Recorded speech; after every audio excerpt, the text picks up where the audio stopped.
ಸ ಪದ ಸ ಪದ ಸ ಪದ ಸ ಗಸದ ಗಸದ ಗಸದ ಗಸದ ಗಸದ ರಿ ಗ ಮ ರಿ ಗ ಮ ರಿ ಗ ಮ ರಿ ಗ ಮ ರಿ ಗ ಮ ಪದ ಮ ಪ ಗ ಮ ರಿ ಗ ರಿ ಸ ಯೇಸು की वाणी जीवन ज्योति यीशु की वाणी आत्मा शक्ति यीशु की वाणी जीवन ज्योति यीशु की वाणी आत्मा शक्ति जो इस वाणी पे है चलता अनंत जीवन मुक्ति पाता जो इस वाणी पे है चलता अनंत जीवन मुक्ति पाता यीशु की वाणी जीवन ज्योति यीशु की वाणी आत्मा शक्ति यीशु की वाणी जीवन ज्योति यीशु की वाणी आत्मा शक्ति।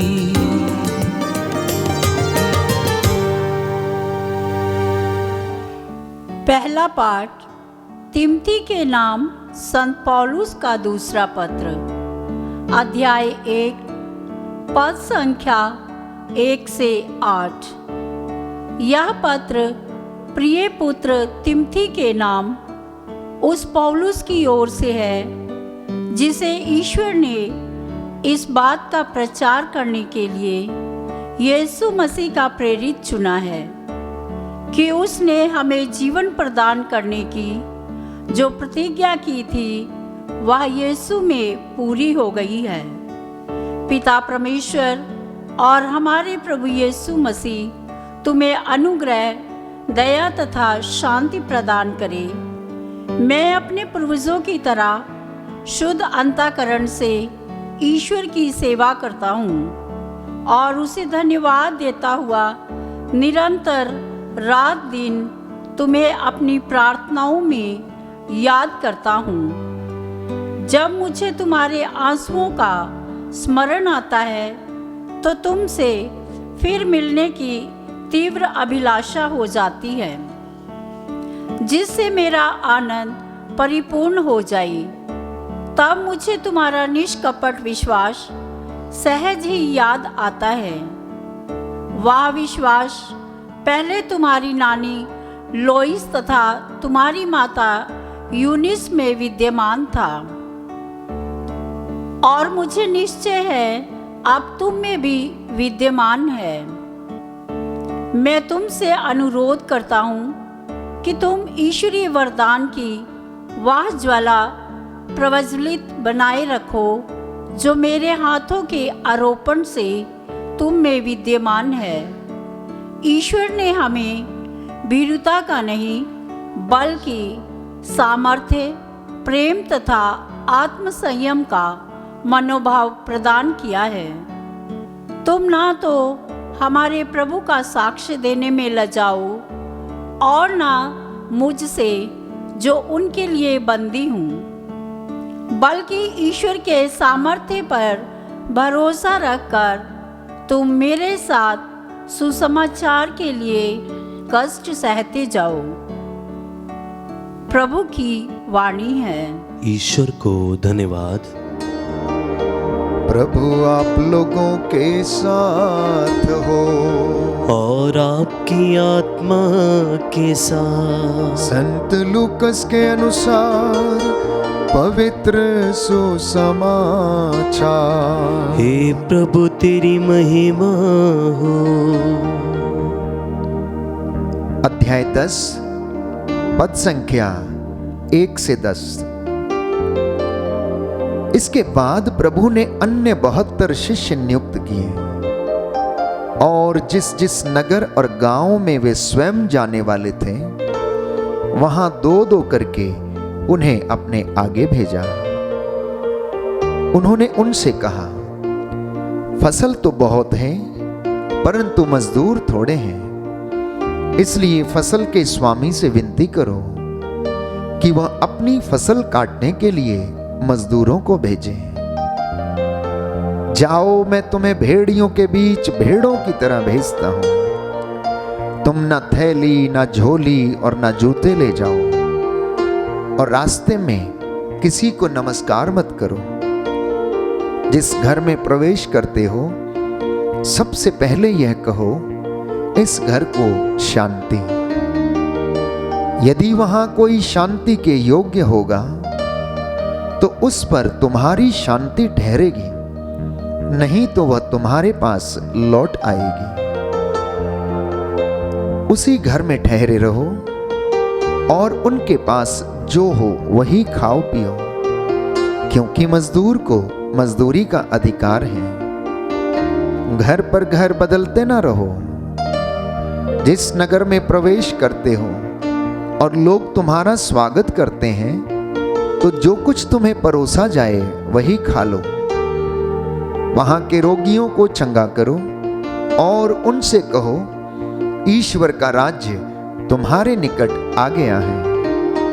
परंतु यदि किसी नगर में प्रवेश करते हो और लोग तुम्हारा स्वागत नहीं करते, तो वहां के बाजारों में जाकर यह कहो, अपने पैरों में लगी तुम्हारे नगर की धूल तक तुम्हारे सामने झाड़ देते हैं। तब भी यह जान लो कि ईश्वर का राज्य निकट आ गया है। मैं तुमसे यह कहता हूं, न्याय के दिन उस नगर की दशा की अपेक्षा सोदोम की दशा कहीं अधिक सहनीय होगी। प्रभु का सुसमाचार है। हे क्रिस्त तेरी स्तुति हो। हालेलुया, हालेलुया, हालेलुया, हालेलुया। यीशु की स्तुति हो, यीशु की स्तुति हो, यीशु को धन्यवाद, यीशु को धन्यवाद, यीशु की आराधना हो, यीशु की आराधना यीशु हो, की महिमा हो, यीशु की महिमा हो। हालेलुया, हालेलुया। प्रभु का वचन कहता है, प्रभु का वचन कहता है, मत्ती का सुसमाचार, मत्ती का सुसमाचार अध्याय 19, अध्याय पद 19 संख्या 21, पद संख्या 21। यदि तुम पूर्ण होना चाहते हो, यदि तुम पूर्ण होना चाहते हो, तो जाओ अपनी सारी संपत्ति बेचकर अपनी सारी संपत्ति गरीबों को दे दो, गरीबों को दे दो, और स्वर्ग में तुम्हारे लिए पूंजी रखी रहेगी। पूंजी रखी रहेगी। हालेलुया, हालेलुया, हालेलुया, हालेलुया। प्रियजनों, आज माता कलीसिया संत तिमोथी और तीतुस एवं संत अंजला मेरिची की याद करती है, उनका पर्व मनाती है। प्रियजनों, संतों का जीवन हमारे लिए आदर्श जीवन है। जिस तरह से संतों ने अपना जीवन ईश्वर को समर्पित किया, उसे पवित्र रखा, अखंड रखा और ईश्वर के लिए अपने प्राणों को कुर्बान कर दिया, ये संत हमें अपने जीवन में इसी तरह के कार्य करके ईश्वर के नजदीक आने में हमारी सहायता करते हैं। जब हम संतों की जीवनियां पढ़ते हैं तो ये संत हमें याद दिलाते हैं कि किस तरह से दुर्बलताओं में रहने के बावजूद वो ईश्वर के नजदीक आ सकते हैं। तो आज हम जिक्र करेंगे संत अंजला मेरिची की। कलीसियाओं में बालिकाओं की शिक्षा के लिए सर्वप्रथम स्थापित धर्म बहनों की संस्था अर्थात उर्सुलाइन धर्म संघ की संस्थापिका के रूप में संत अंजला मेरिची का नाम विशेष रूप से विश्वविख्यात है। अंजला का जन्म उत्तरी इटली के लोम्बार्डी प्रांत में गार्डा झील के तट पर बसे हुए देसांसेनो नामक छोटे नगर में 21 मार्च 1474 में हुआ। उनके माता पिता बहुत ही धार्मिक कैथोलिक थे।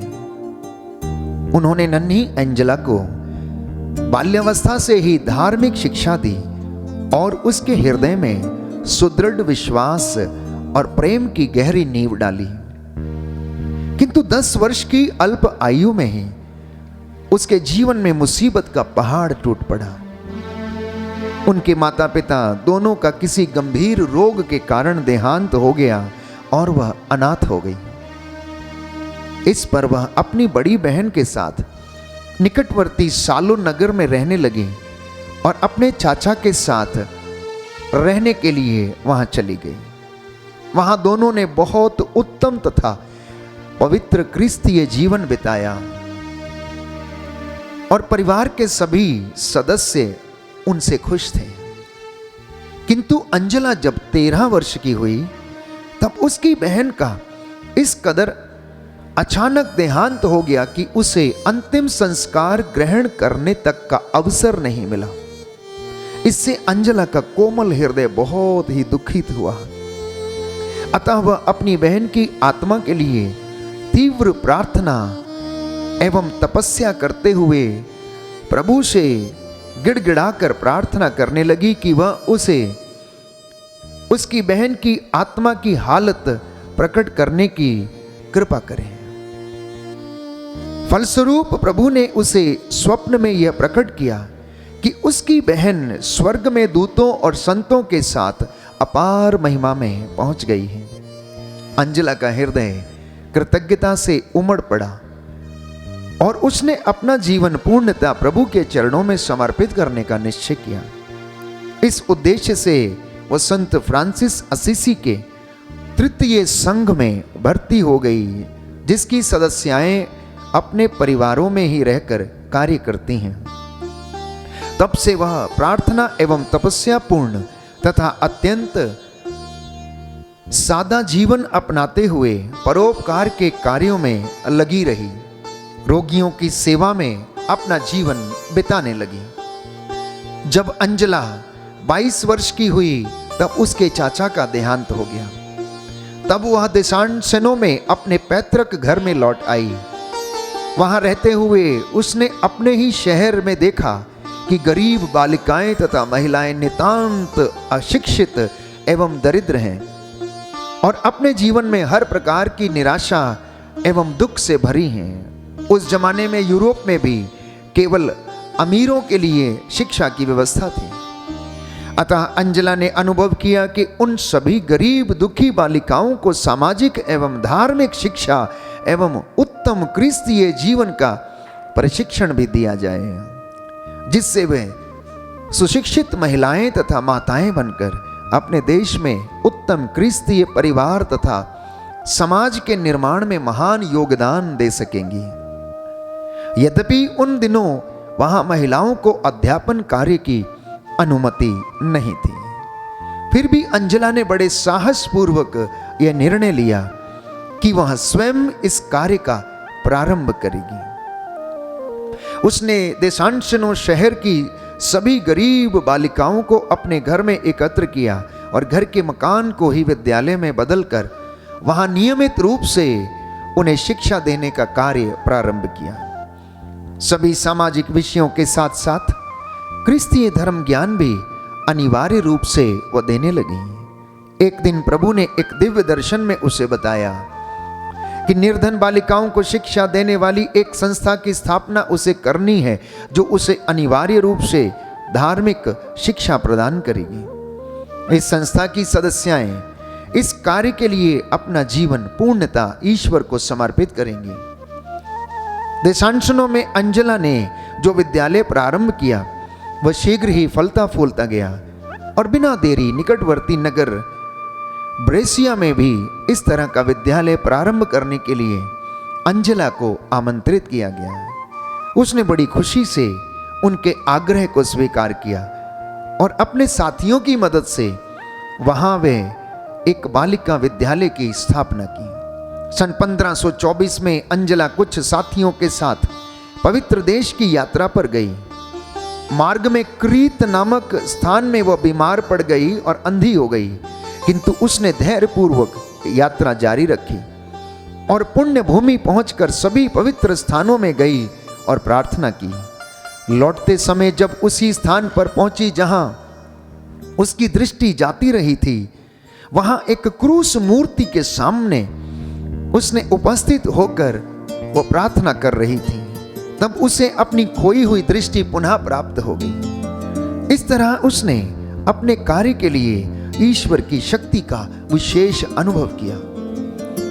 सन 1525 ईस्वी के पुण्य वर्ष में जुबली का विशेष दंड मोचन पाने के लिए अंजला रोम चली गई। संत पिता क्लेमेंट सातवें, जो अंजला के पवित्र जीवन तथा गरीब बालिकाओं को धर्म शिक्षा देने के लिए उसके असाधारण जोश एवं सफलता के विषय में जानते थे, उससे अनुरोध किया कि वह रोम में रहकर ही कार्य करें और रोगी परिचर्या का कार्य करने वाली धर्म बहनों की एक संस्था की जिम्मेदारी को भी वो संभालें।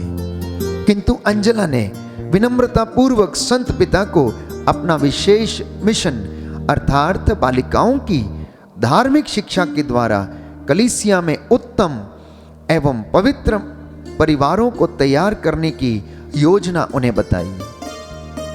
तब उन्होंने अंजला को अपने कार्य को आगे बढ़ाने के लिए प्रोत्साहन एवं आशीर्वाद प्रदान किया और उसे विदा किया और वह वापस ब्रेसिया लौट गई। किंतु उन्हीं दिनों इटली में पुनः युद्ध छिड़ गया। अतः अंजला ने अपने सहयोगी 12 कुंवारी युवतियों को साथ लेकर अपनी नई संस्था की स्थापना की और उसे संत उर्सुला के संरक्षण में रखा, क्योंकि उन दिनों यूरोप में संत उर्सुला को विद्यालयों की संरक्षिका माना जाता था। इस प्रकार उर्सुलाइन धर्म बहनों की संस्था का प्रारंभ हुआ। उन्हीं दिनों अंजला ने अपनी संस्था के लिए एक नव शिष्यालय की स्थापना भी की और अपनी कुछ चुनी हुई साथियों को वहीं अपने साथ रखकर प्रशिक्षण देने लगी। 2 वर्ष के पश्चात 28 नव युवतियों ने उनके साथ धार्मिक व्रतों द्वारा ईश्वर की सेवा में स्वयं को समर्पित किया। अपनी बहनों के उचित प्रशिक्षण के लिए भी अंजला ने कठिन परिश्रम किया। ये धर्म बहनें स्कूल के अतिरिक्त अस्पतालों तथा बंदीगृहों में भी जाकर गरीब महिलाओं तथा बालिकाओं को शिक्षा एवं प्रशिक्षण दिया करती थी। इस संस्था की अध्यक्षता के रूप में केवल 5 वर्षों तक कार्य करने के पश्चात सिस्टर अंजला रोगग्रस्त हो गई। सन 1540 के जनवरी महीने में वे रोगशैया पर पड़ गईं और उसी महीने के दिनांक 27 को वो परलोक सिधार गईं।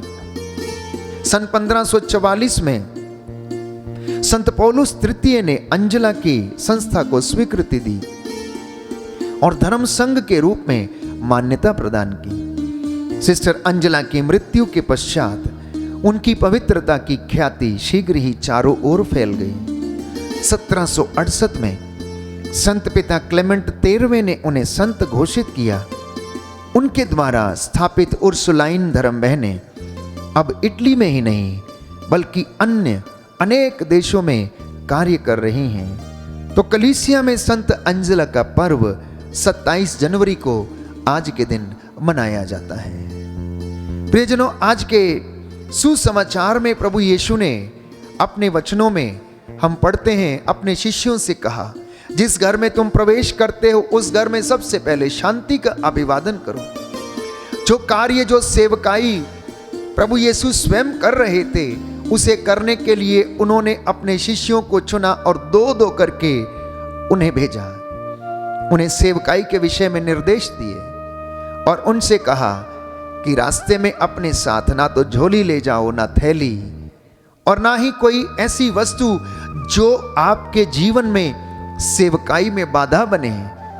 ऐसी तमाम चीजों को अपने पीछे छोड़ दो।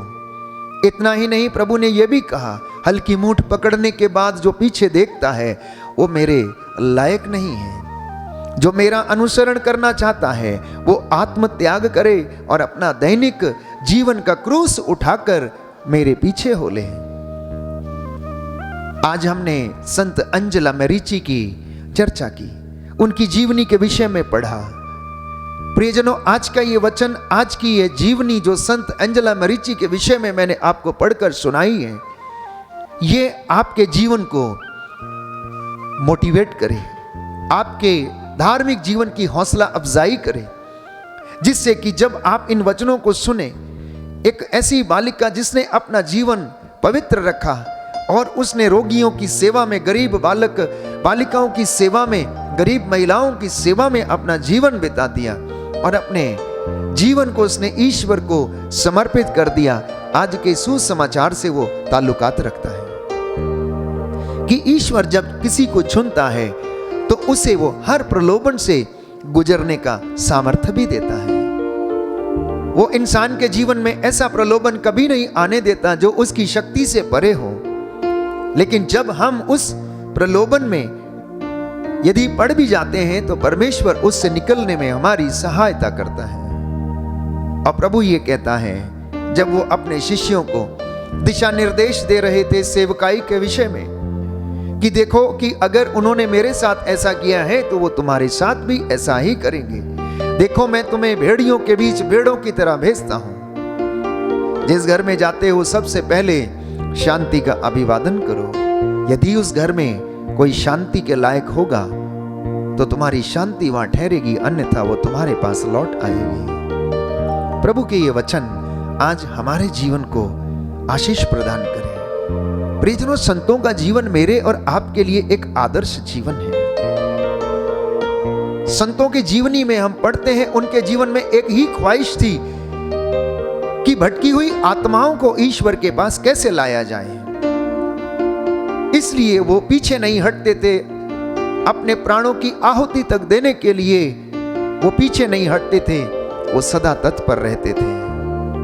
तो जब हम आज संत तिमोथी और तीतुस की याद करते हैं, इन संतों से भी हम प्रेरणा लें। और जैसे इन्होंने प्रभु के लोगों को वचन सुनाया, दूर दराज में जाकर प्रभु का सुसमाचार इन लोगों तक पहुंचाया, अपने जीवन के द्वारा, अपने कामों के द्वारा, पवित्रता के द्वारा, वैसे ही मैं और आप भी कर सकें। आज के ये तीनों संत, संत अंजला मेरिची, संत तिमोथी और संत तीतुस, ये हमारे लिए प्रेरणा के स्रोत हैं। इनकी मध्यस्थता से हम प्रार्थना करें कि प्रभु हमें पवित्रताई का और विश्वास से परिपूर्ण जीवन बिताने की कृपा दे और हमारे विश्वास को दृढ़ करे। आमीन।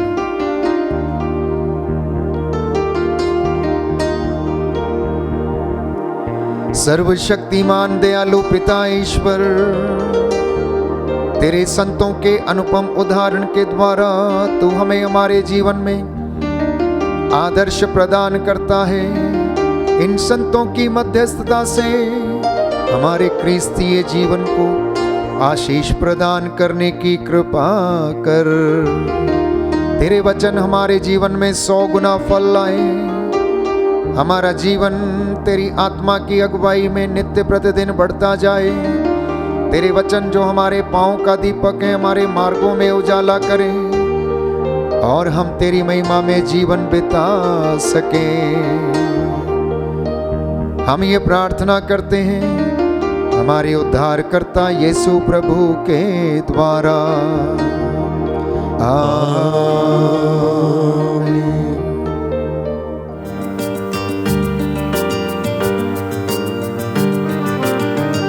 यीशु की वाणी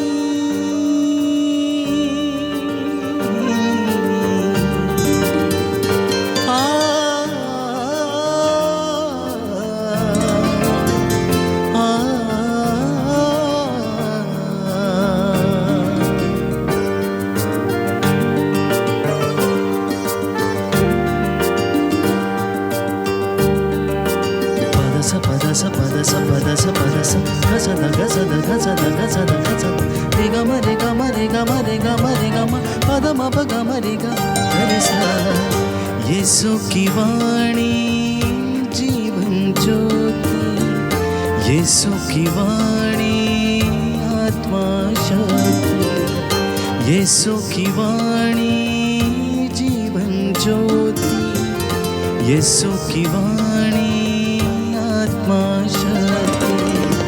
जो इस वाणी पे है चलता, अनंत जीवन मुक्ति पाता। जो इस वाणी पे है चलता, अनंत जीवन मुक्ति पाता। यीशु की वाणी जीवन ज्योति, यीशु की वाणी आत्मा यीशु की वाणी जीवन ज्योति, यीशु की वाणी